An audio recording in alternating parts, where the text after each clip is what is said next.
Hello, Middle Earth Strategy Battle Gamers and LTR SBG Team fans. We are here with our Great Battle of Carolinas recap video. And all the pictures that are in the video were taken at the event, and it was a display of beautiful terrain and models and some great personalities. And I'm going to throw it over to the guy who made it all possible, Jason.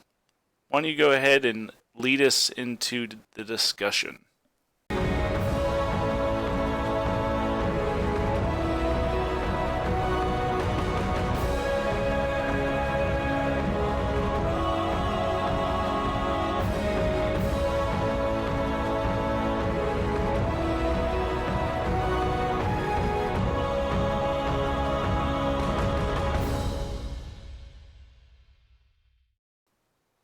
Sure. So, like Dan said, it was the Great Battle of the Carolinas. It was on February 6th, 2021. So, at the time of this recording, 2 days ago, close to, yeah, 2 days ago. So, it was a great event. I held it at the Hilton Inn and Suites, Hampton Inn and Suites, my apologies, in Concord, North Carolina. Um, Very nice venue. We've used it before for another event, and great staff. I think the rooms are great. The hotel itself is really nice. I actually stayed a couple nights there to make it easier, and we were able to get a block of rooms. So a lot of folks are coming from out of town stayed there as well. Uh, I got several compliments on it. So probably going to do some more events there in the future. So if you didn't come, you weren't able to make this one, hopefully you can make one in the future. But anyway, to the event itself, we ended up having 26 players. Originally, I had slotted for 30 spots, and when I posted this way back in was it October of last year, I want to say, it Yeah, filled it's up. late, late Yeah, October. it was right after the Dry Falls Auroros event that we went to, and yeah, it filled up in like 4 weeks. I had 34 spots. I ended up bumping it up to 34 spots with about 3 or 4 people on the wait list. Um, but things happened and we ended up losing a few folks. But that all said and done, we had 27 folks. And since we had an odd number, Dan was gracious enough to drop out of the event and help me co-TO and did a lot of recording. So that was really great, Dan, that you got all those videos out there. It'll be great for our channel. Um, Yeah. so we had, yeah, we Yeah. had 26 players. Sorry. Oh no, that's good. Go Yeah, we had three. All three rounds are recorded, guys. So this video right here will be posted last out of the series, so you guys can enjoy the 3 rounds, the 3 scenarios we played, and the journey vlog, which goes over the boards there, and tried to hit most of the armies that were there, but some of them were not on display. So yeah, it's some great content that came out of this event.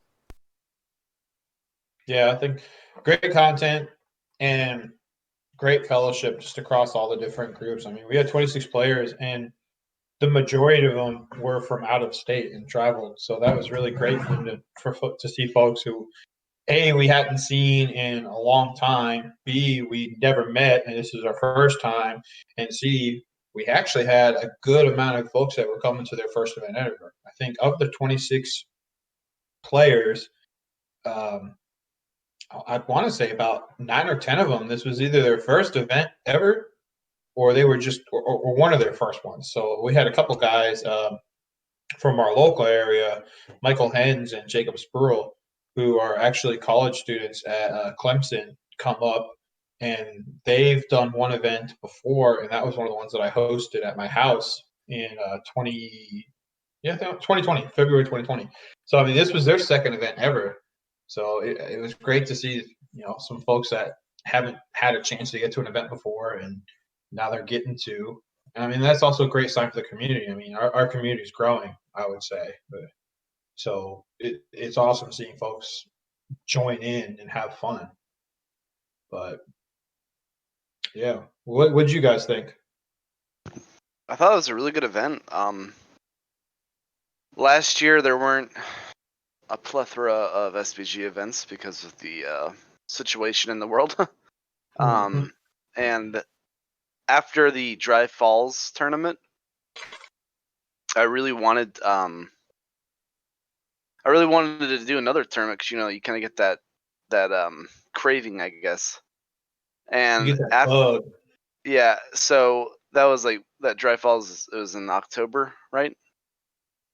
Yeah. Dry Falls tournament. Yes, Yeah, after October that. 3rd. Yeah, so it was 4 months. And I really enjoyed it. I thought it was a really well-run event. I love the venue. All the players seemed to have a good time. Great prizes and great friendship. What more can you ask for? But I did participate in the event.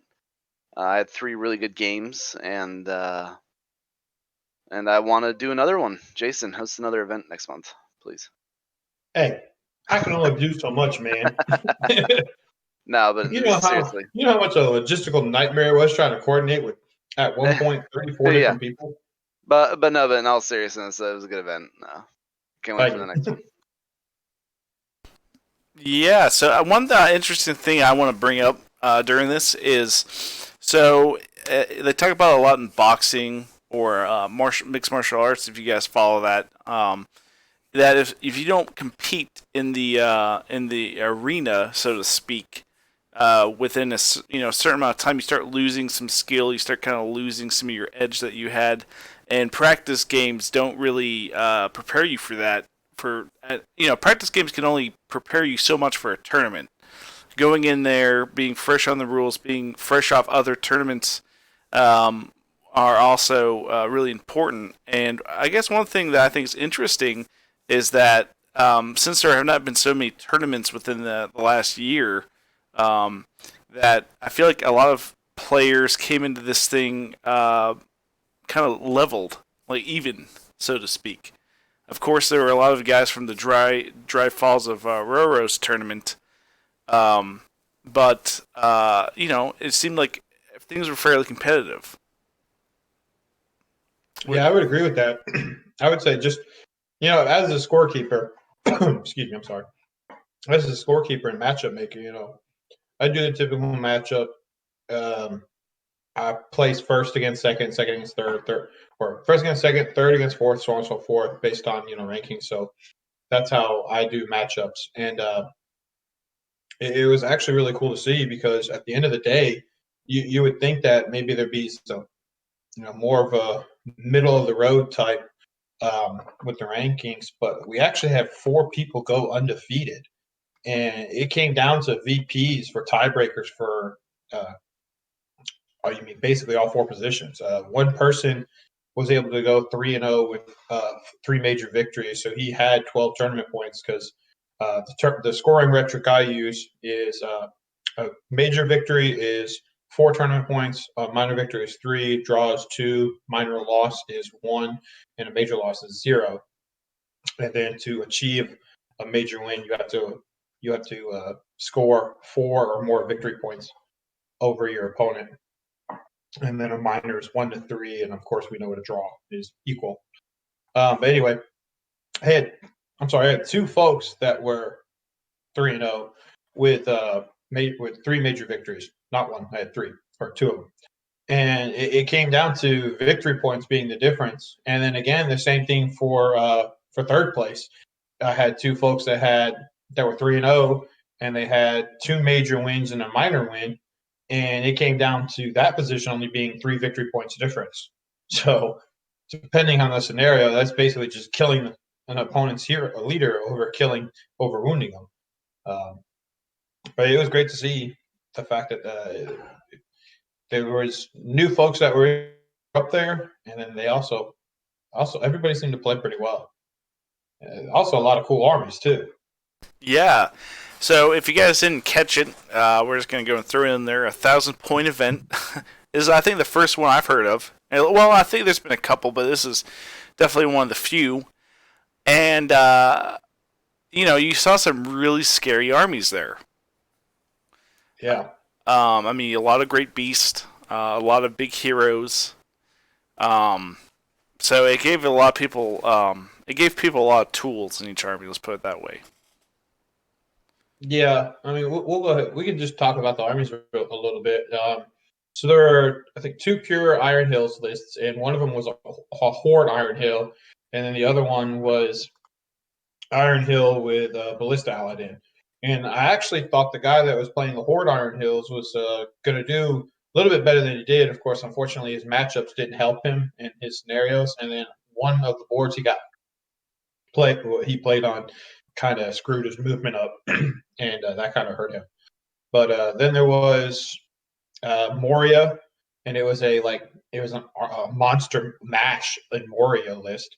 It had the Belrog, and I think what 3 Cave Drakes, 2 Cave Drakes, I want to say, 2 Bat Swarms, yeah, a couple Marauders, and then we had 2 Last Alliance armies, so Numenor and Rivendell, and then we had, let's see, I'm thinking of what else we had. So someone brought, was a 6 Great Beast of Gorgoroth for Mordor, and someone brought Horde Mordor and had like 67 models.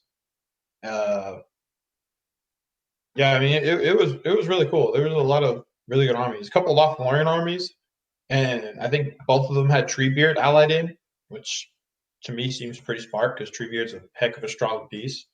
But yeah, we had 14 good and 12 evil armies, and when we were at 30, before we had the last couple dropouts, we actually had an even amount of 15 apiece. So the whole first round was going to be good versus evil because I wanted to try and match it up, good versus evil armies, and then just go based off of standings from there.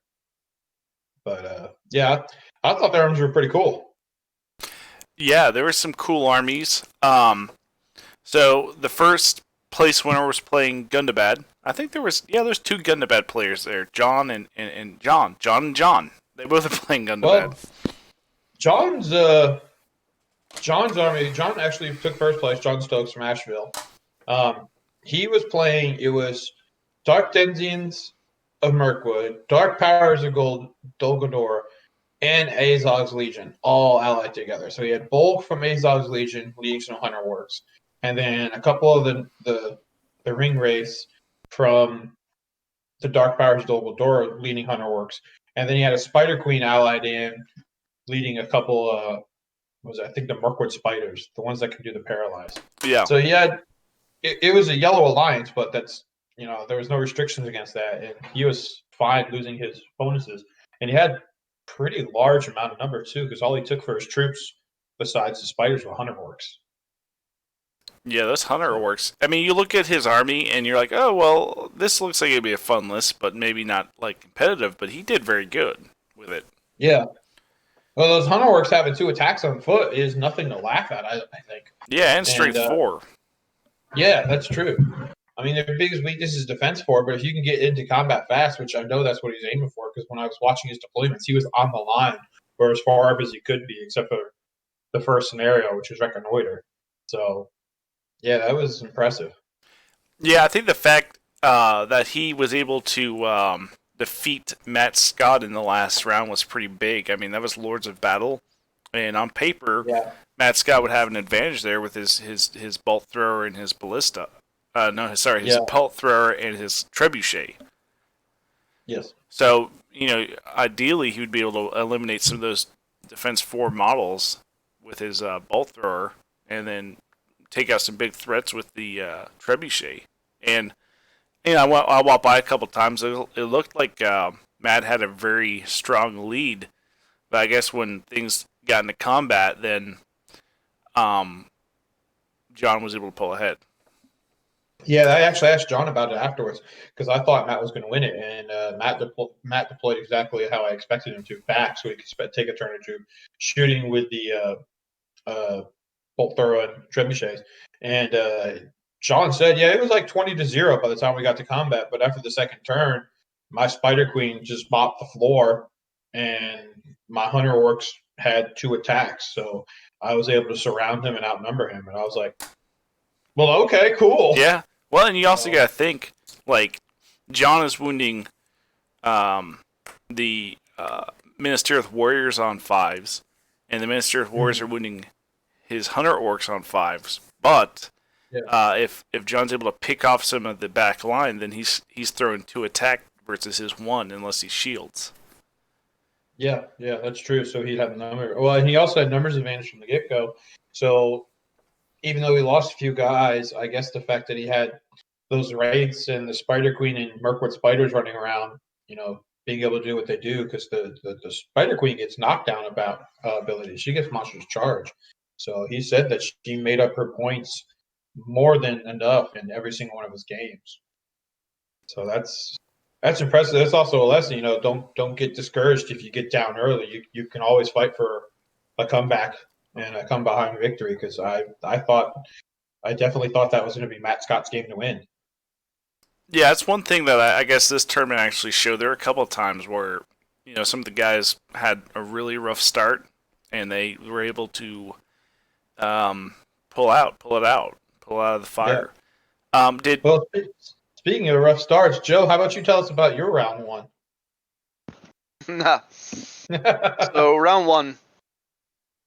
By the way, guys, I was playing my typical Thranduil's Hall / Iron Hills Allegiance. I had Dane, Thranduil, Legolas, Tariel, Iron Hills Ballista, and I had a handful of Mirkwood Warriors, handful of Iron Hills Warriors. So first round was Reconnoiter. We were playing on our Skilliath board that was featured on the vlog, and it was also in our Easterling Battle Report. So we were playing Reconnoiter. I deploy Thranduil, Dane, and Tariel all come on the board, and his whole army except for Baragon and 6 guys came on. He outnumbered me 60 to 40 models basically. He was playing Minas Tirith, by the way, guys. Yeah, he was playing Minas Tirith. He had Boromir on foot with the banner. He had Huron the Tall on horse. He had Ingold, and he had Baragon. He had a Avenger Bolt Thrower and a Trebuchet, and then he had a handful of Knights, Fountain Guard, and Warriors, like any good Gondor army. Those 3 units. But Baragon was leading Citadel Guard with those as well. So everyone but Legolas comes on, and his whole army except for Baragon comes on. So we move up. I shoot my Iron Hills Ballista, and I shot it at his I think I shot it at his crew for his trebuchet. I didn't do anything. Then he took his siege weapons did not do much for him the whole game. His Avenger Bolt Thrower killed maybe 1 guy, I think, and his trebuchet killed 3 guys, 4 at the most. So next turn, Baragon comes on. My Legolas does not come on. We both move up. I shoot my Iron Hills Ballista into Huron. Took Huron off the horse. Killed 2 Knights of Minas Tirith and wounded Huron. He faded out of the wound with Huron. So then turn 3 comes up. Mind you guys, the whole time, so when I'm playing a tournament, I keep my eye on the clock. And I kind of am strategizing. I have 3 turns left. I have 5 turns left probably, because based on the time, you assume a turn is around 10 to 15 minutes. And even at 1,000 points, it wasn't any longer. It was about 10 or 15 minutes to get a turn done. So I throw Dane into combat. Our lines kind of meet. I threw Thranduil into a couple of warriors in Minas Tirith. He was a little bit exposed, but my warriors and Tariel were they were within movement for the next turn to kind of save him if he got trapped.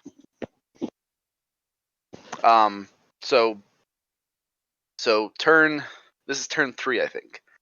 Turn 3, Legolas still not on the board, which ended up really hurting me because I needed those models to mitigate his numbers. So I charged Thranduil and I charged Dane in, call heroic combats with him. Thranduil mops the floor of the guys, killed 3 or 4 warriors and Mysteria Fountain Guard. I think I killed a few Fountain Guards. I was really trying to get rid of his Fight 5 because he had the banner of Boromir. And then I killed the 2 guys with Dane, and he did not call a strike with Ingold. Ingold was in the shield wall.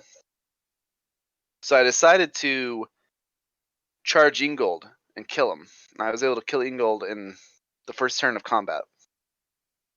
So at this point in my mind, I'm like, okay, I've killed his hero, one of his heroes. I've taken one off the horse and wounded him. And I'm winning all the fights. So the next turn comes up. Legolas finally comes on. He comes onto the table. He's on a horse, so I move him up 10. I move his guys up 6. They're all in 6 behind him.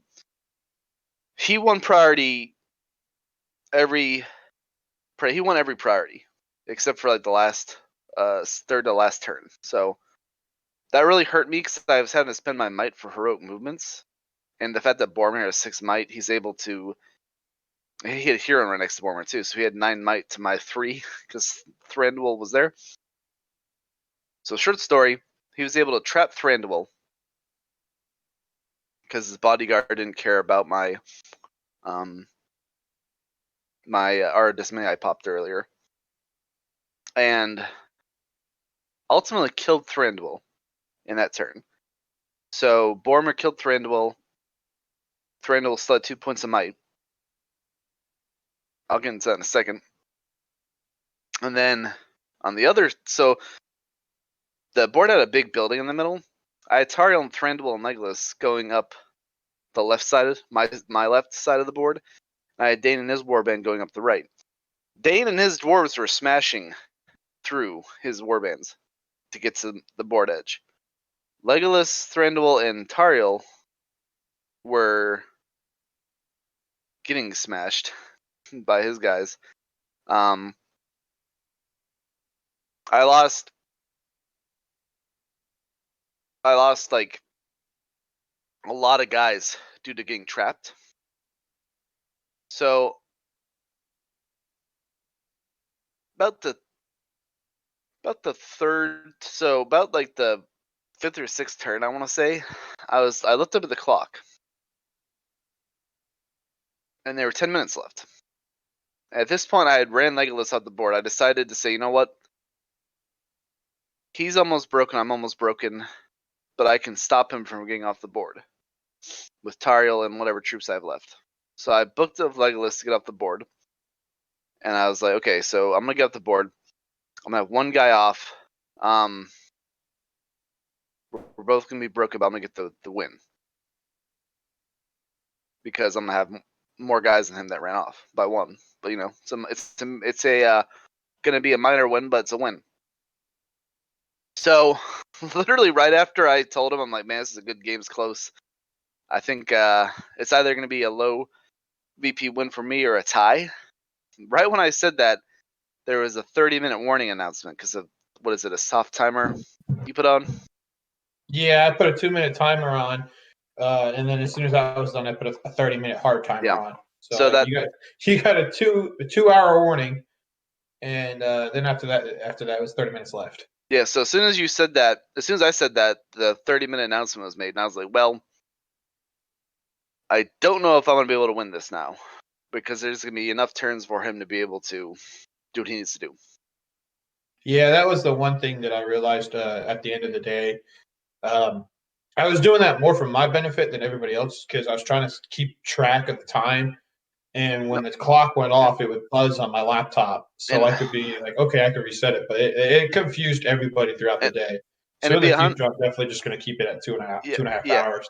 And to be 100% honest, I should have known that. But, you know, like when you're in the moment, I was looking at the time, I was like, I'm going to win by, so anyway.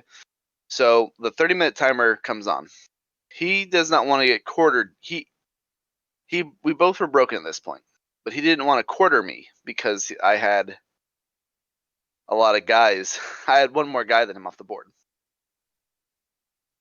Mind you, Dane and his guys are a turn away getting off the board for like the last 30 minutes of the game. I'll get into that later.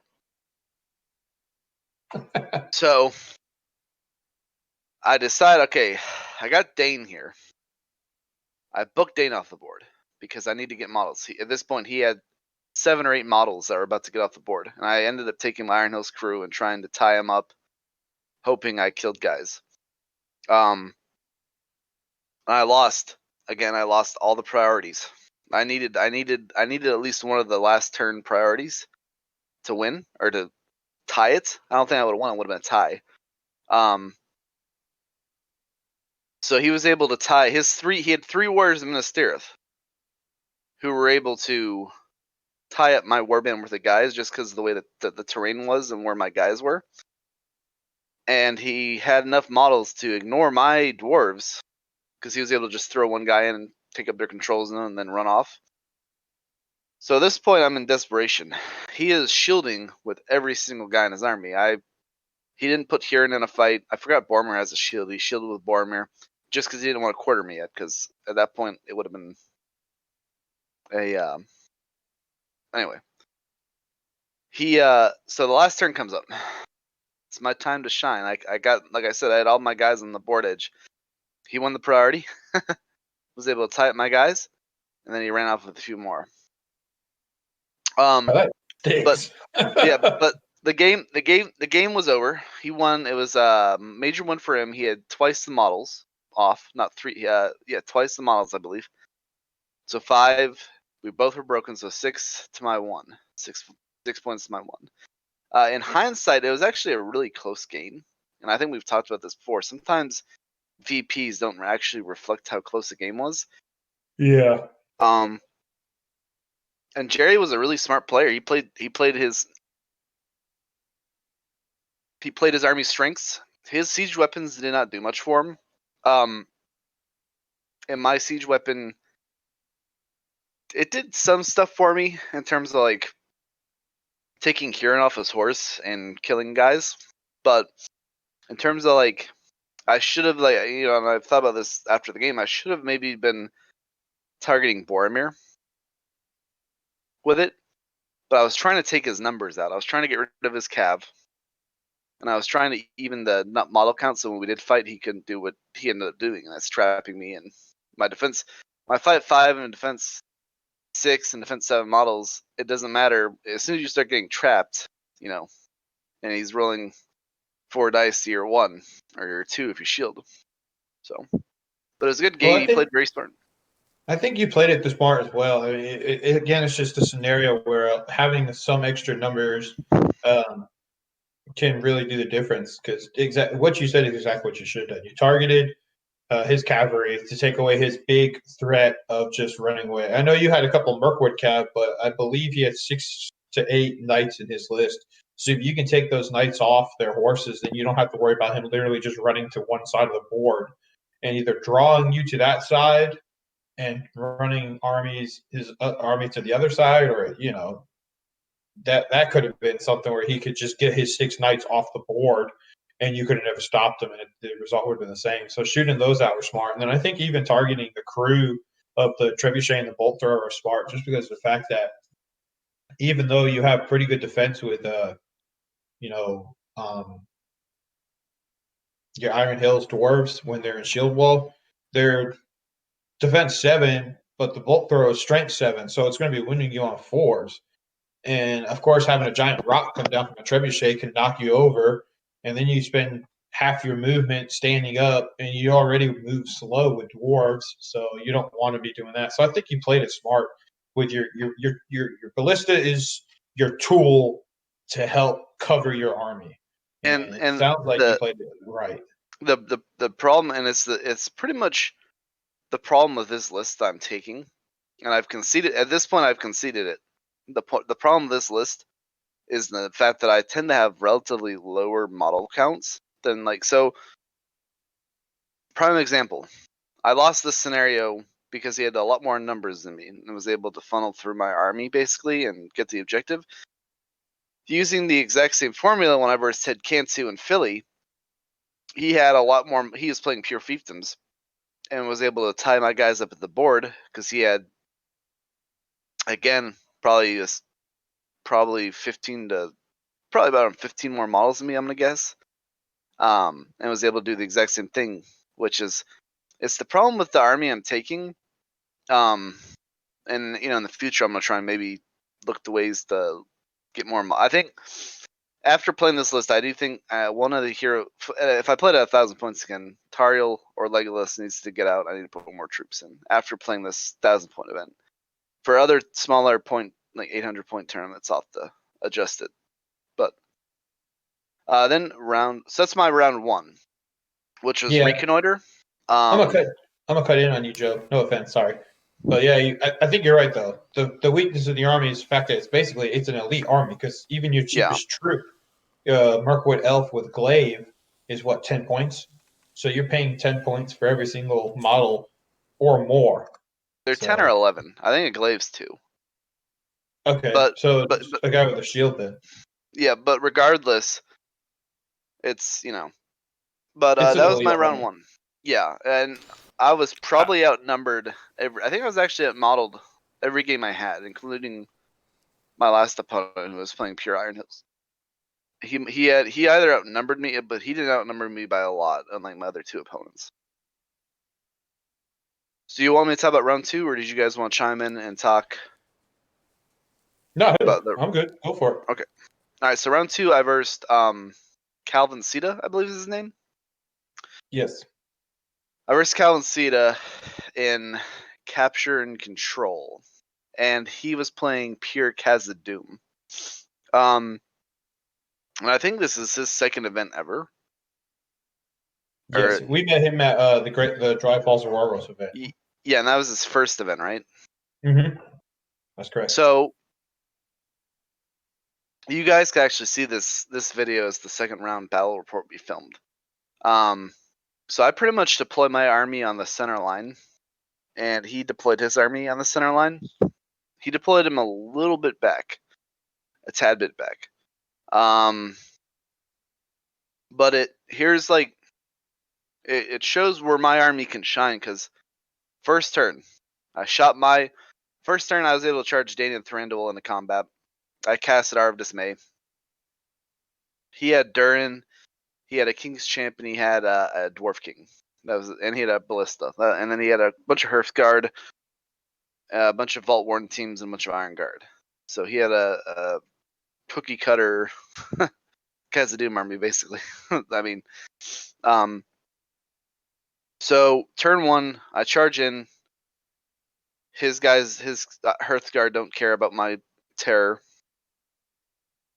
Tariel and Legolas charge in, and first turn shooting, I was like, you know what? Since his Ballista has battlefield, it can see the whole battlefield, and I'm trying to get for his objectives.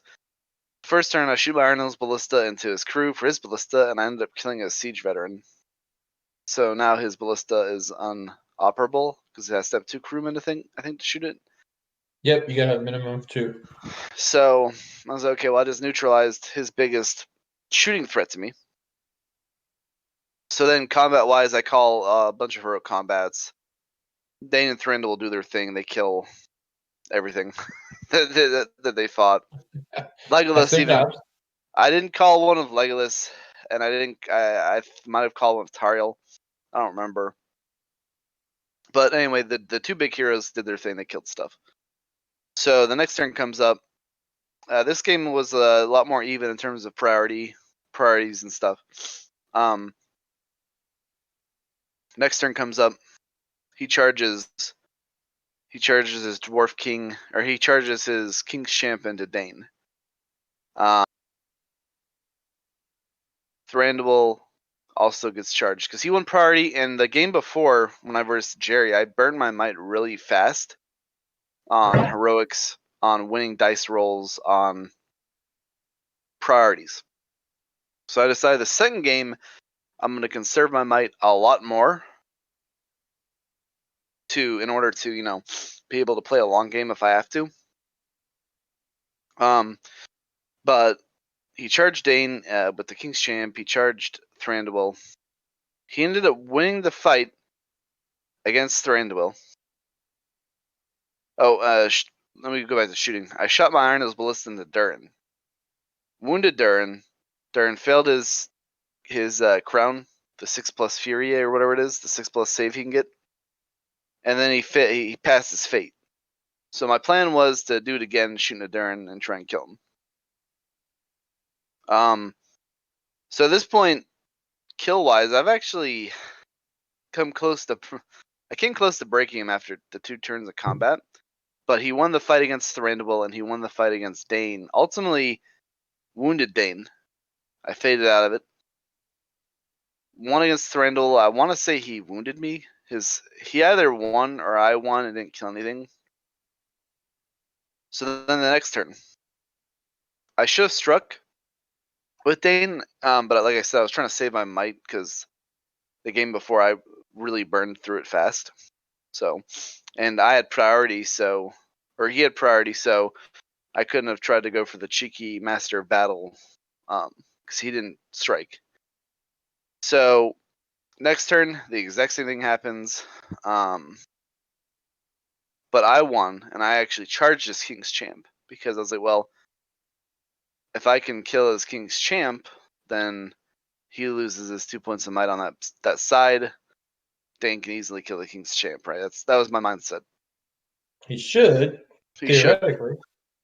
So that turn, shooting wise, I think I missed my Iron Hills Ballista, or I shot into. He had some archers in the back of dwarf bows, and I realized I was close to breaking him, so I was trying to break him because I had 3 of the objectives out of the 5.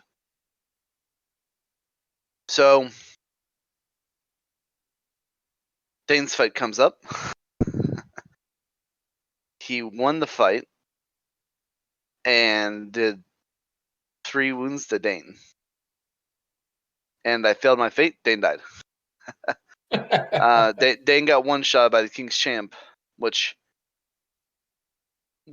I was very surprised about. And we actually had I had a similar situation come up in the next run, and I'll talk about that when that comes up. So good thing he wasn't your leader. Oh, he was your leader, wasn't he? He was my leader, so that's how. So the game ended. We roll. He was broken. We rolled. The game ended, and I had 3 objectives. So I had 6 points. I broke him. I was unbroken, so it's 9 or something like that, I think. 7. And yeah, so 7. Yeah, because that's where you get 1. So it was a 7-1 victory because he had killed Dane, so he got the point for that. Yeah, that sounds right. But he was a good player, laid back, and I think he had an unfortunate. I versed Khazad-dûm before with my army, and it's kind of an unfortunate matchup for him because my heroes, when they charge, they don't care about defense 7. They will absolutely smash defense 7 troops, and then the siege weapon neutralizing his siege weapon. So in a way, it was kind of a nightmare matchup for him in terms of. It was kind of like the polar opposite. The game before, I could have won, but it was kind of I have to think of how I'm going to mitigate his numbers. But literally the game I won against Calvin was a kind of army style nightmare for him in terms of his none of his guys are mounted. So when I charge, I'm going to get my charge bonus and my knockdown. My guys are going to be hitting really hard. So that's kind of the story of Khazad-dûm, because when I versed Khazad-dûm before, the exact same thing happened. Yeah, I used to love playing. It was Durin's folk before the revamp. I used to love playing Durin's folk because you take a King's Champ with Gimli and Durin, and you're gonna have 3 guys that are fight 6 with 3 attacks. If you go, the 2-handed axe thing with Gimli. So it used to be real fun. But now everyone's got something to do. It's got something mounted or something that can hit you from range. Unfortunately, Khazad-dûm just doesn't really have anything to fight against ranged opponents. Even with defense 7 base troops with a shield, eventually, if you got enough arrows coming your way, they're not going to stand up to it. Yeah. I mean, I dabbled in playing that army. I played it with Paulin and stuff, and the fact that they have no cav, the fact that I don't think they're green allies with anyone. I could be wrong. No, they can't be. So that they have no cav, they have no green allies. Their archer, their bows, unless you take rangers, tend to be short range. So I know they can win games. I know that they're like Adam Troke played him and placed or almost placed at Nova, basically with a pure Thurnsfolk army. I mean, they haven't changed that much in terms of stats. No, they really haven't. They're still good. Don't get me wrong. Yeah. It's just that a lot of other armies got much better, which Yeah, unfortunately has made them that's higher. And in terms of dwarves, like Iron Hill's dwarves, just the Iron Hill's army are dwarves, but they do everything better. Like they can have the higher defense. They can have the better siege engines. They have Dane's better than Durin in terms of point to stat ratio. Yep. And They have cavalry too, so they have cav. They have cav, and then they have like the chariot. They have other things that are kind of X factors that Durin's folk don't have. So it was stylistically a matchup for him. I tried not to play too fast, just because I realized he was, relatively new. But that kind of brings me into game 3. Do you guys want to add anything, or? No, I mean, it sounds like your games have been exactly kind of like we talked about, because you and I talked a little bit about what we expected and what we thought you should do, and depending on what scenarios you're going to face. It sounds like I think Calvin had a few more models than you. I think you might be right. No, I think you actually had the higher model count because you had 39 models. If I had a higher model count, It was only sorry, by a couple. if vice versa, if he had more models, it wasn't like the other game where he had 20 more models than me, Yeah, or yeah. something like that. Jerry went pure. Basically, had a horde minister. And So that brings me into the next round versus Brett. Hey, I would like to pause you real quick. Okay. I want to bring up one thing with Jerry. Jerry placed third, by the way. yeah, he was taking that Gondor army, and I asked him, I was like, why didn't you take Boromir mounted? It's because he didn't have the banner painted for the Boromir model, who was mounted. So the banner, it was just the banner. So I said, hey, kudos to you going to an event just because you don't have the banner painted with a non-mounted Boromir. Anyway, that's just something I want to point out. Well, Yeah, and so also point out he won best painted display board, which is something that I did for this event.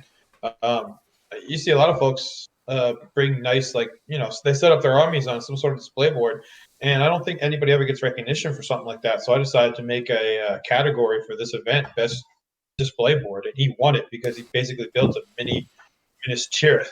Yeah. And I guess that's probably another reason why he didn't want to bring the model. If it's not painted, why would he want to put an unpainted model on his board and potentially lose the ability to go for that? And he had a heck of a display board. So Yeah, he did. That's actually, guys, if you're interested in that is in the vlog. That display board, I did capture that. So, but yeah, he had a good army. I mean, and he had some tough opponents, honestly. yeah, he did. I would like to add something. It's kind of like a like tournament etiquette, I want to say.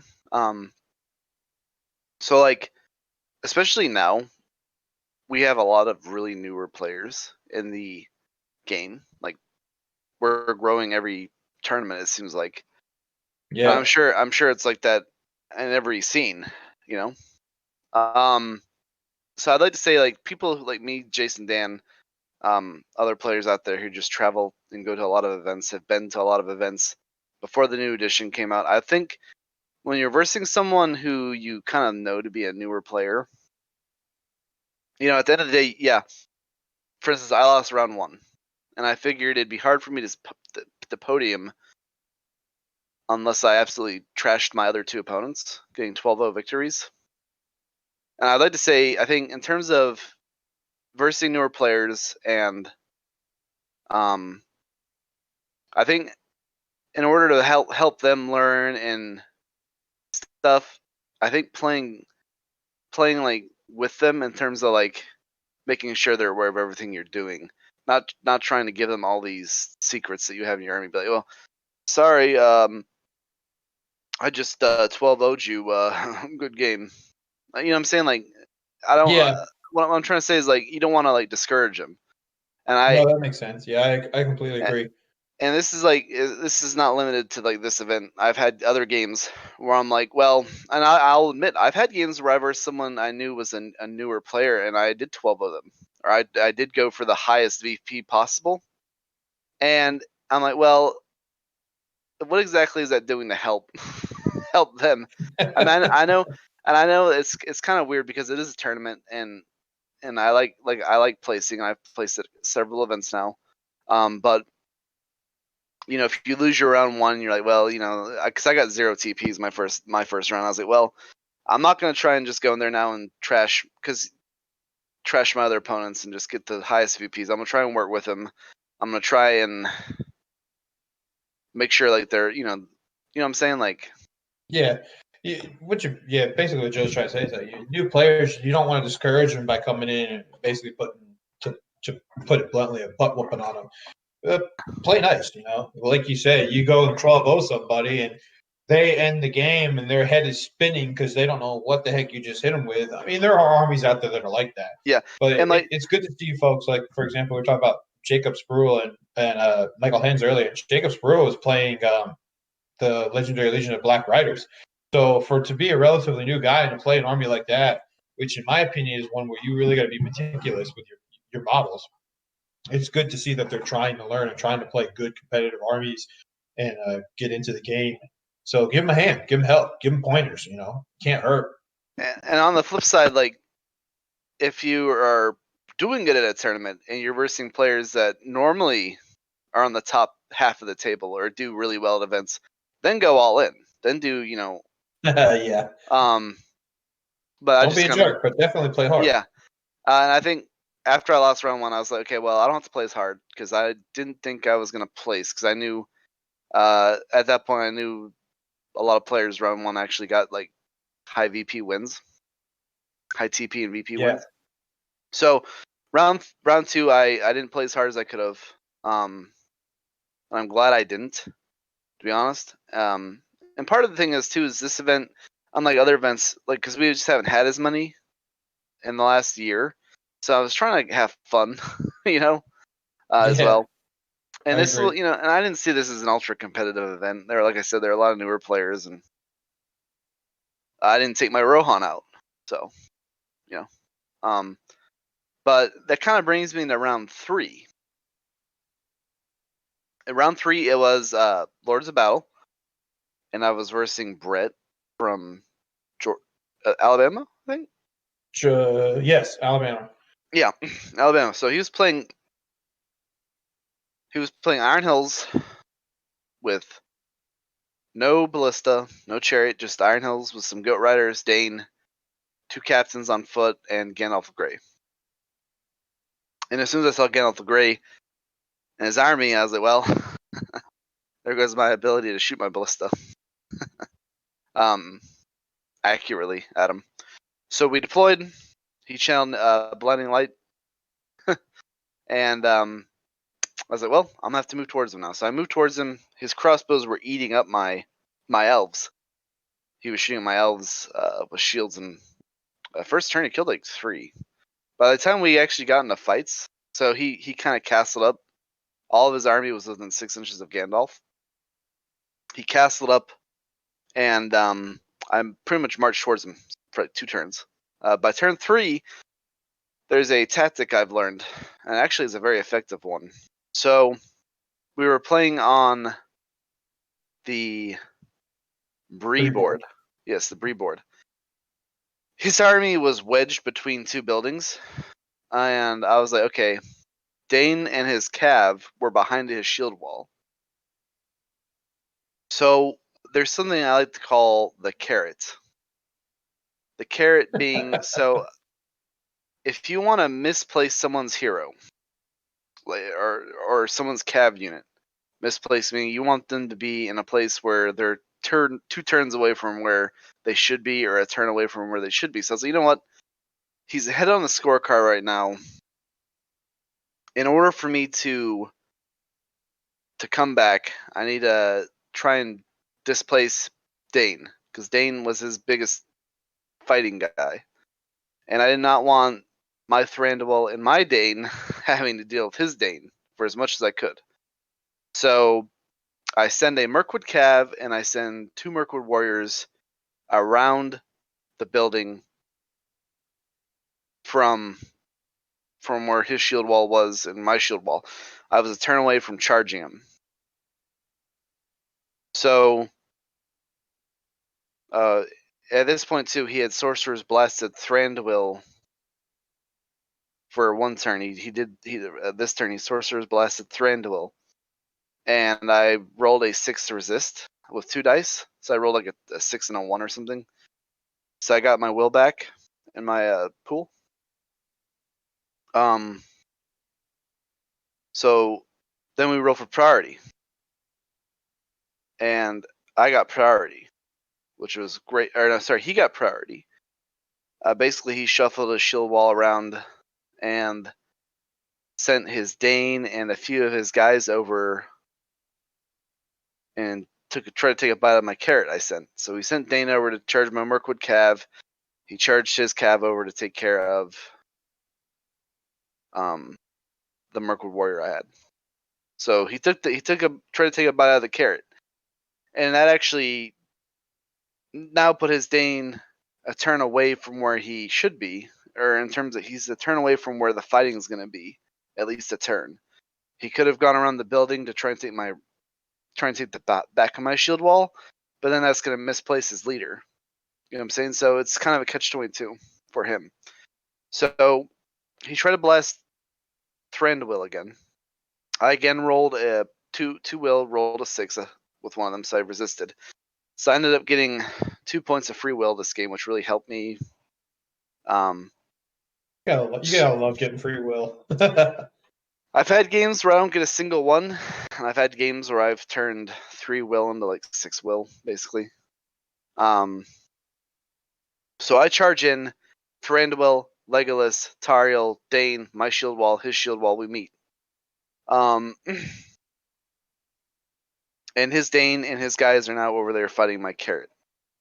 So I call heroic combats with all the heroes, because he's actually 5 wounds ahead of me. I had none. And so I called heroic combats with all my heroes. I don't think I called one with Legolas, but I called one with Tariel, Thranduil, and Dane. They won all their fights and killed the first rank of shield wall, and then I sent them into the second rank of shield wall, and they all killed the second rank of shield wall. So I'm now ahead by like 1 or 2 wounds, I think. Next turn comes up. The next turn, he's attempting to blast Thranduil now. He positioned Gandalf where he's gonna be blasting Thranduil into Dane. He rolls it, he gets it, he casts it on a 6, I believe, 5 or a 6. I throw my 1 will, I roll a 2 or a 3, I don't remember which one. So anyway, I didn't resist it. Thanks. And he blasted Thranduil into Dane, dismounted both of them. And then proceeded to charge my shield wall. Now both of them were able to stand up and move, as normal, but 3 inches. But I was still able to get them in combat. But he dismounted both of them, which was a big deal because they lose all their knockout power, etc. Yeah, your killing power just took a hit. Yeah, and his Dane at this point and his guy were able to move back around, and now the next turn they were in position to charge or do whatever they needed to do, So, so I'm like, okay, I'm barely ahead on terms of wounds. He just dismounted both my heroes, or two of my biggest heroes. Legolas was over there scratching their steel, not doing a lot, in typical Legolas fashion. And the interesting thing about this opponent is he actually played Thranduil's Halls, and he was playing Iron Hills, so he was very familiar with what I had and what it can do. So the combats come up, in terms of killing stuff, we're still just, Kicking each other. I'm still a little bit ahead, but not by a lot. And that pretty much is the story of the game. My Iron Hill's Ballista still missing shots because his Blinding Light is still up. I lose my Aura of Dismay because of all my will being exhausted. Not that it would really matter much because Dane has, the 12-inch Fearless Bubble. So there's like I've had experiences in Lords of Battle where very close games can go from a very close game to a very dominant game, and this in the period of one turn, this can happen. So this actually happened in 2 turns. I went from being very close wound wise to very ahead wound wise. So basically, what happens? My Dane is out of will. He's on the ground. He's on foot, I should say. He's not on the ground, but he's on foot. His Dane has a might point left. His Dane is mounted. He heroic combats off a Mirkwood warrior or Iron Hills warrior, and then he decides to charge my Dane with his Dane.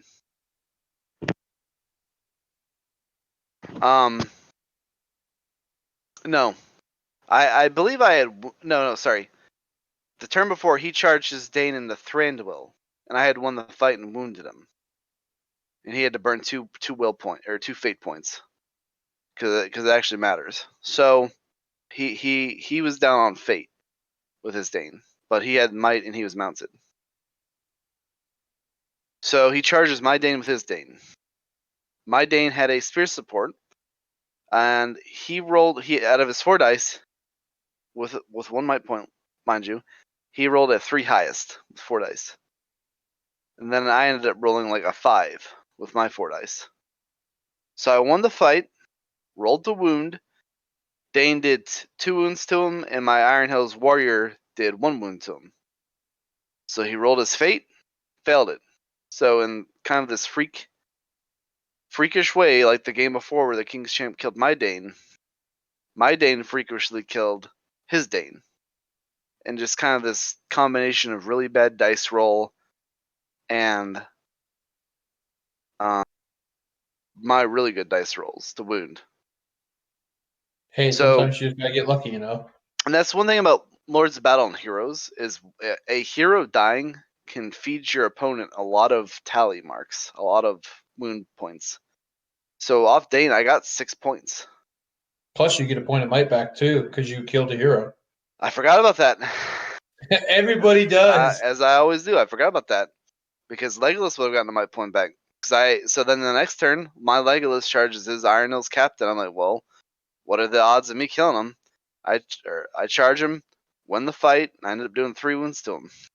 Good lord. I rolled 3 6s. So at this point, killing those 2 heroes, and I think his other captain died. I killed one of his banners because he had 2 in his list. So at this point, I'm well up ahead on the points. I'm like, okay, so basically our shield walls are just kicking each other in the shin. But at this point, Thranduil, my Mirkwood warriors, and my heroes, because the Mirkwood warriors get +1 wound for my army bonus. And that was really chewing up his guys because I was charging them in against his crossbows because his shield wall guys, I need 5s by 3s. I was like, well, I'd rather have just 5s than 5s by 3s. So I was trying to take care of his crossbows, so. But basically, the game at that point was over in terms of his one big playmaker who could win fights was pretty much nullified. So my heroes are able to just kind of at that point just go in there with their higher fight and one-on-one wound models, that kind of thing. So the game was over.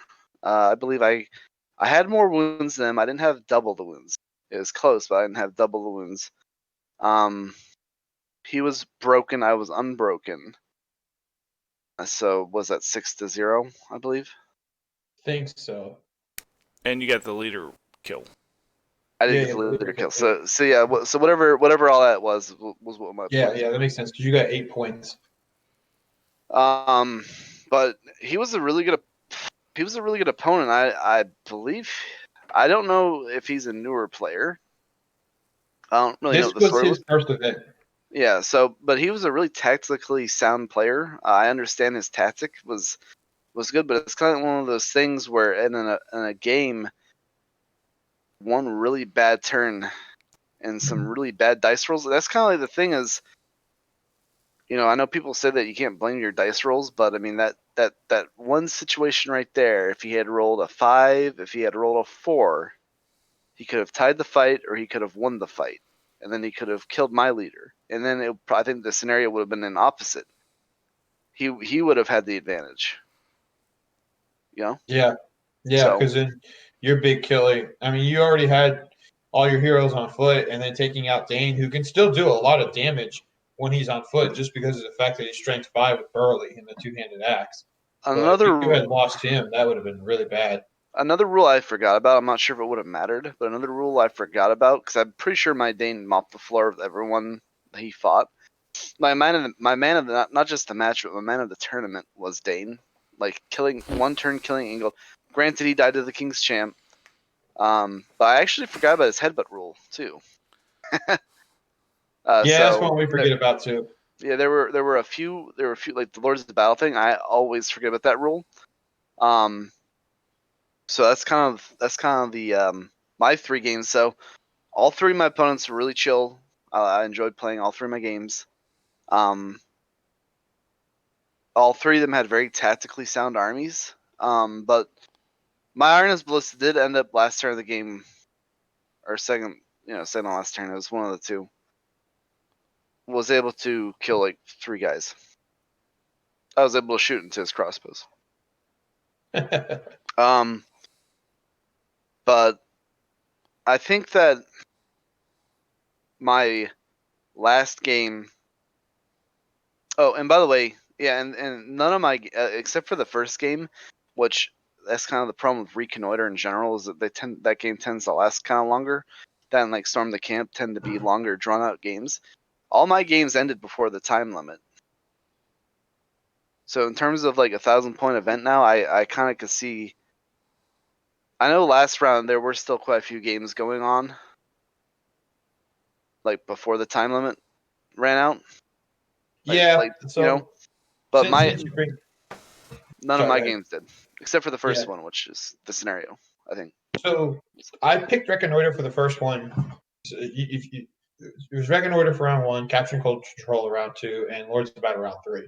So the reason I picked Reconnoiter and Lords of Battle, or not Reconnoiter, I'm sorry, Capturing Control and Lords of Battle is I like to have balanced scenarios. You had a movement-based scenario, Reconnoiter. You had a objective-based scenario, Capture Control, and you had a killing-based scenario with Lords of Battle. So that makes sense to do it's a nice even match because some armies just can't win certain scenario types. So having that makes it more even across the board. Um, but I chose Capture and Control Lords of Battle because they are 2 scenarios that can have random endings once the one person is broken. And being a 2.5 hour, round, 3 of those in a day, I mean, that's 7.5 hours of time. So when you're a TO, you got to worry about, okay, I have this room from this time to this time. Now I have to figure out how to do the schedule. And I mean, a lot of folks really like the idea of doing a 1,000-point event. And I did stay on top of it. I did enforce a dice down policy for the 2.5 hour time limit. But my other thing was to also choose scenarios that could potentially end once one person was broken. That would help speed the games up a little bit. And if they get done a little sooner, like yours were doing, Joe, then it lets me start working on doing matchups for the next round. So round 1, that was a morning round. We got done. Everybody went to lunch for an hour and 20 minutes or so. So in that situation, I was a little more lenient with the dice down. I gave some folks a couple extra minutes here and there, but the other 2 rounds, when the time was up, the time was up. And for the most part, the majority of the games did finish before the 2.5 hour time limit, like you were saying, Joe. But I think in terms of, because this is my first time ever playing a 1,000-point event, and I know like when the new edition came out, there were quite a few like White Dwarf articles they had talking about the new edition's kind of made to be around 1,000 points. And after playing at 1,000-point event, yes, there are armies out there. There are armies out there that you can manipulate an army and have something like stupidly good at 1,000 points. But honestly, you can do that pretty much at any point value with any army. Just kind of depends. So after playing a 1,000-point event, after seeing kind of like how the games play out, I agree that the new edition actually does work really well at 1,000-point events. It allows players to take bigger heroes, which the new edition kind of I don't know what's the word, gives you incentive to do. Yeah, more viable. But then players who want to take smaller heroes and have higher model counts can still do that. And I thought it was fun. I honestly had fun playing 1,000 points. I wouldn't mind doing another 1,000-point event. I know there are probably some players. Cool about it. Sorry, go ahead. I know there's some players out there that probably don't want to play 1,000 points. But after I was kind of one of the ones where I was like, I'm not really sure how I feel about it because, but after playing it and seeing it, I'm down for it. I would say I don't mind it. I don't want it to be the norm just because of the fact, not only from a TO's perspective, but from a player's perspective. 3 games in one day is already long. Now, include travel on top of that, include, breaks for lunch, include everything else, having to deal with getting time off from work, all that kind of stuff. And then you add an extra hour and a half on, because if you do 1,000 points, you have to do it 2.5 hours. You just have to. I will say that so we had 26 players. That's 13 games. Of the 39 games in the 3 rounds, only one of them finished before. I'm sorry, no, it was 2 of them. 2 of them finished before the 2-hour mark. Every single other one either went either to like the 2-hour and 15-minute mark, and then there were still a fair number of them that went all the way to 2.5 hours. So don't be sitting here thinking about this as a potential TO going, oh, yeah, we can do 1,000 points. No, you cannot do 1,000 points in 2 hours, because if you try and do that, all you're doing is cheating the game, cheating the system, and not allowing players to actually potentially win. Because, Joe, you're right. You do got to do clock management, and it's just really hard to do clock management in 2 hours with 1,000 points. But I mean, now the upside to it is, like you said, a lot of people get to take some really cool stuff. So the fact that it was really cool to see 2 Last Alliance armies at the event, because usually you don't see that because the heroes are so expensive. I think Elendil is 200 points or some ridiculous amount like that. So that's a fifth of your army right there, even at 1,000 points. Gilgalad is almost 200 points. So if you take both of those, well, there's 400 of your 1,000-point army, and both of their troops are still pretty expensive. But at 1,000 points, you can get both of them in there now. So we're at like 700, 800. It really isn't viable to do. So it was nice to see those in there. And one of the guys that did it was actually the guy who came in 4th place and went undefeated and just needed 3 more victory points to score 3rd place. So it's pretty cool to see something like that. But I would say I wouldn't mind a 1,000-point event every now and then, but I definitely don't think I would want to play it consistently. Yeah, I'm not sure if I'd want every tournament to be 1,000 points. No. But having I think Adepticon Adepticon was going to be 1,000 last year. It was going to be 1,000, and then I think 2,000. Yeah, it was because it was canceled. No, wait, 2009. No, yeah, never mind. Yeah, but yeah, 2020. Yeah, it's gonna be 1,000. They did a 1,000-point event down in Atlanta. I'm trying to think of other events that are 1,000. Nova was gonna be 800, I believe, which I do think. The March on Music City in 2018, right after the new edition came out, was 1,000 points.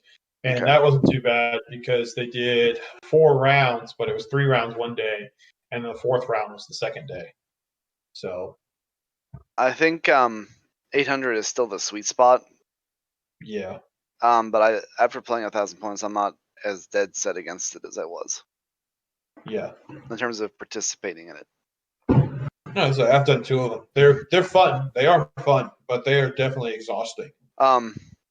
So for everybody who traveled and did 7.5 hours of game time and then drove back, I feel your pain and I appreciate Yeah, you. I mean, I was exhausted enough as it was.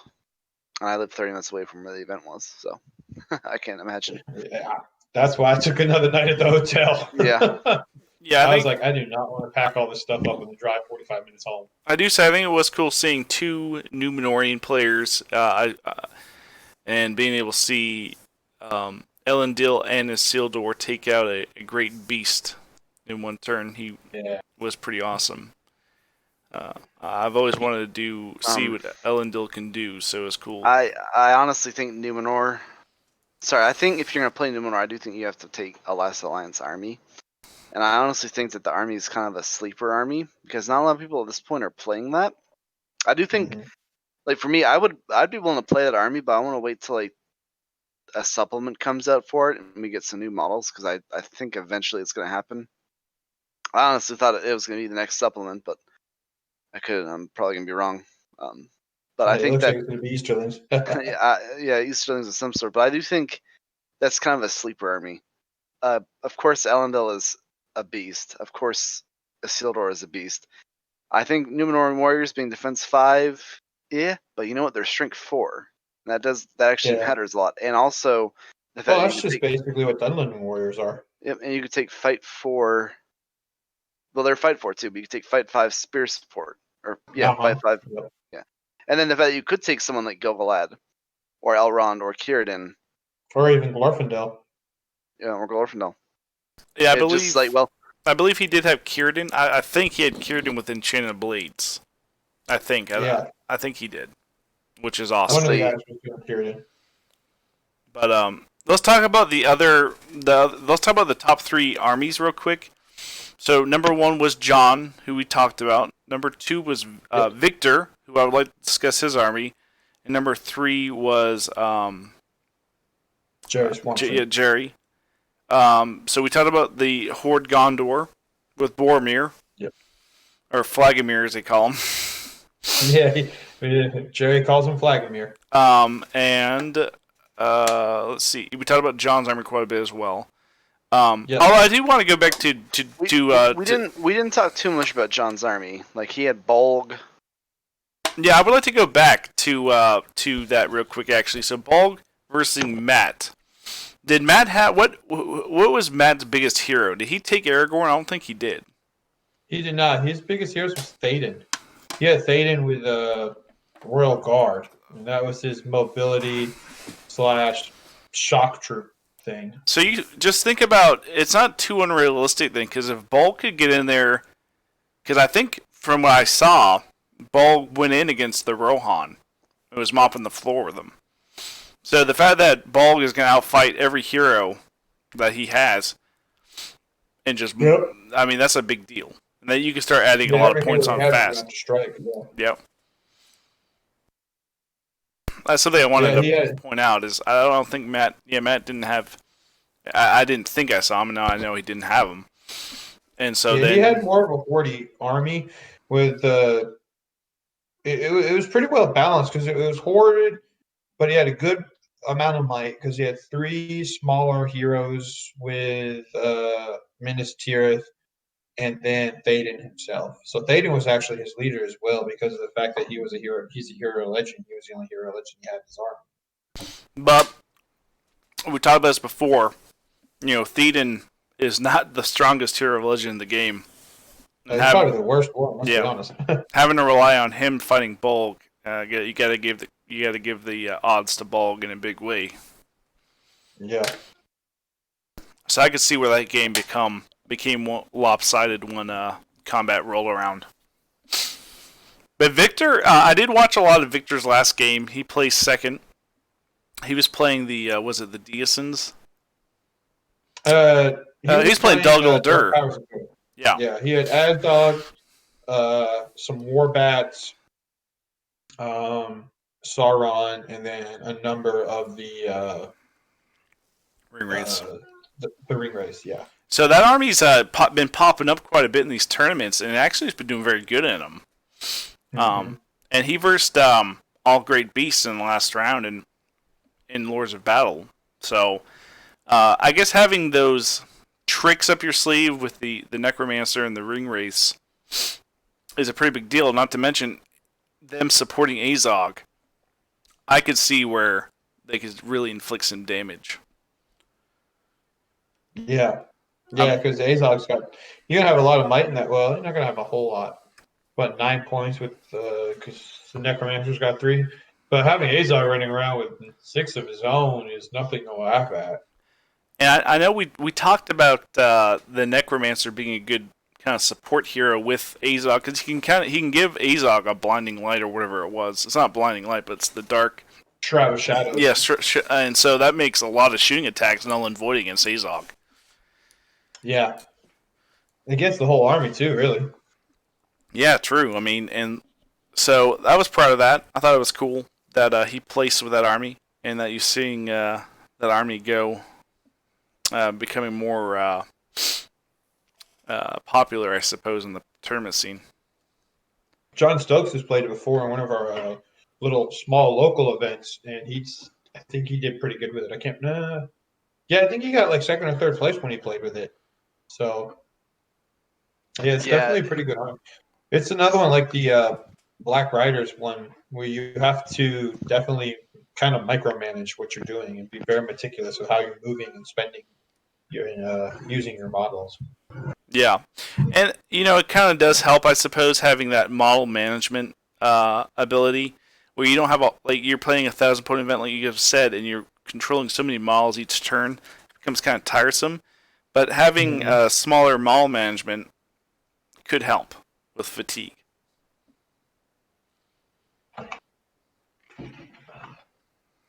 Yeah, after there are a few armies now. I mean, I told myself I wouldn't buy another army. But after seeing the event, there are kind of 2 armies I wouldn't mind playing. One of them would be a Last Alliance, and I want to wait for a new supplement for that. The other, actually, I wouldn't mind playing another evil army like Gundabad or something. After seeing some of the cool armies, like John Sparr's army, with he had all ogres, trolls, and a troll. Yeah, we didn't talk about his. Yeah. Yeah. He had what did he take Azog? He did have Azog. did have Azog, yeah. Yeah, so it was Azog's Legion with 2 of the trolls and then like 8 ogres. Yep. And and it looked like he had some fun games. And once again, it comes up model management. But but he said he took that just to have some fun. I was like, it looks like fun. It does. It looks like a lot of fun playing that. So, but that's just those top 3 players, and it's such different armies. It's cool to see that that spread. Yeah. Yeah, all the it's kind of weird, like you guys are saying, like seeing armies that you normally don't see, and I think part of it is too is like we've had so many new players, and they're like everyone thinks differently in the way they play and build lists, and seeing like Numenor Last Lines do so well, seeing this is actually the second time Victor is podiumed. He podiumed in Dry Falls as well with that army. Yeah, he got 3rd place there. Yeah. And then John Stokes, he had a very similar army as well, in terms of from what we've seen. So, but yeah, I think it was cool. Yeah, I think the Necromancer's a really good profile, and I've always liked the model for it. So, if I was to play Dulguldur, I'd definitely take the Necromancer, and I'd be tempted to take Azog, but I'd sell for bulk. Yeah. So yeah, you can't really go wrong by either 3 of those choices. No, I mean they're all really good. And hey, I guess at a 1,000-point event, you could take all 3 if you really wanted to. yeah, you could. You could. Do you guys have any more thoughts about the tournament? No, you guys heard about all mine.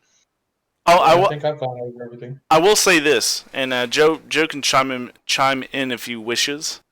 But we kind of opened the cork and let it breathe a little bit, and we chatted about the tournament. And I think that this tournament was awesome because it rejuvenated my interest in playing. And hey, I have a drive again where I want to go play and compete in these tournaments. And I think after every tournament, you kind of get a drive like, oh man, I did really good. I want to continue my role. Or hey, I did really I didn't do as good as I was hoping, so I want to go back to the drawing board and get back to it and compete and try to improve. And so after this tournament, I think that Joe and I both felt the same way. It's like, hey, we want to go and compete some more. Yeah. After 2020, I went to the two events that Jason held at his place in Dry Falls, and then We went to Fayetteville too. we did go to Fayetteville. So all three were it's kind of small. But this was the Dry Falls and this one were similar in terms of the size of the crew, the crowd there. But Yeah, I think you had 20 there, and we went 2019. We went to 7 tournaments, something like that. a bunch. Yeah, we went. We went to a bunch. Yeah, like you guys said. Between 2018 and 2019, we went to a lot of tournaments. I never got burned out on it, but after doing this event, I feel myself now because before I'm like, well, I'm not sure if I want to go to this event or this event. And I honestly, if there was an event next weekend, I'd probably go to it. So it kind of gave me the longing. I want the SBG scene to come back. So hopefully, eventually, we will get to have tournaments once a month. So what you're saying is you're gonna go hit up John Fox from Fayetteville and be like, "Hey, I'm coming to your small event, March 20th, right?" I'll ask for the time off and do it. We'll have another journey vlog for you guys. Well, here's one of the cool things about it is there is a tournament experience, and that's like to me an ideal tournament experience is you travel to a tournament, you stay overnight, you travel with a group of people. It's always funner when you're traveling with people, and you for the tournament the night before, you guys are talking about tactics in the car, tactics in the hotel room, going out to eat, talking about the game. Then you go and you throw down. You actually step into the ring. You have your games to chat about after the tournament, and you chat about your games for probably the next 3 days. So yeah, I mean, you talk about it for weeks afterwards because when you get back together, whenever you meet up in game again, it's just like, oh yeah, I did this when I did my last event. And I was like, oh yeah, okay, cool. So that's the ideal tournament experience, which you can't do as well when you're traveling locally. But I think that going to a hotel, staying there, having camaraderie with the people, going out to eat. Yeah, staying with friends. It's always a good way to save some money. Exactly. But to me, that's the ideal tournament experience. I think this tournament captured that, and I think it got people excited to play. I will say it was fun last year when we went up to Dry Falls, and then when Joe and I went over to Fayetteville, because I mean those were day trips, which is you can still get that same experience in, like you're saying, because you drive 2 hours. Charlotte's just conveniently located where we can go 2 hours to the west to our Asheville folk, and we can go 2 hours to the east to our Fayetteville folk, and we did the exact same thing that you just said. We spent the whole car ride there talking about our armies, and then we spent the whole car ride back talking about our games. So yeah, it is fun. It is definitely an experience. It's like going to a sports event. You don't really go to watch them win. You go for the atmosphere and the experience. Yeah, and that's one of the things that I think a lot of people miss with the SBG tournaments is you can go play with your friends and that's always fun. But just going to that tournament and having that tournament experience I think it tops off the hobby. I think it brings a lot of longevity to your hobby. And I would support people who are comfortable with playing with their friends to try it out with their friends. Try out a tournament. Go with your friends. And you will improve. I guarantee that after your first tournament, you will improve, and you can only improve more. Yeah. Unless you're me, my dice never improve. But hey. Well, that's true. And the cool thing about SBG, and I know we've talked about it before, and I'll say it again, is there's really no grandmaster to SBG. I mean, you're going to always learn something. You're going to always improve. Yeah, that's completely true. So, I mean, there's no grandmaster, and I know that there was a quote several years ago. It's an easy game to learn, a hard one to master, and that is entirely accurate. That's probably the most accurate statement or description, I should say, of SBG. Sure. Yeah, I agree. So, are there any more thoughts, guys? Yeah, that's it for me. I just want to end by saying to everyone who's listened to us ramble on for the last hour and a half or so, and who came to the event, just thank you so much for your support. It was great. I mean, we had folks coming from Texas and Washington, the state, not DC, but the state, all over the Eastern Seaboard. So thank you guys for helping make that really great event. I know everybody told me thank you, but it's really on y'all because I can't make it happen unless you guys show up. So that's true. I mean, as a tournament organizer, you become very happy when people are buying your tickets because that makes it happen. And it really is a community effort. Hey, I can host a tournament, but unless you guys want to come and participate, then it doesn't happen until you guys do that. So yeah, that's my last thoughts. Cool. Well, I hope you guys have enjoyed this video. It's a long one. We have a lot of good pictures in here. Please like, share, subscribe, and comment below. And as always, enjoy your Middle Earth hobby.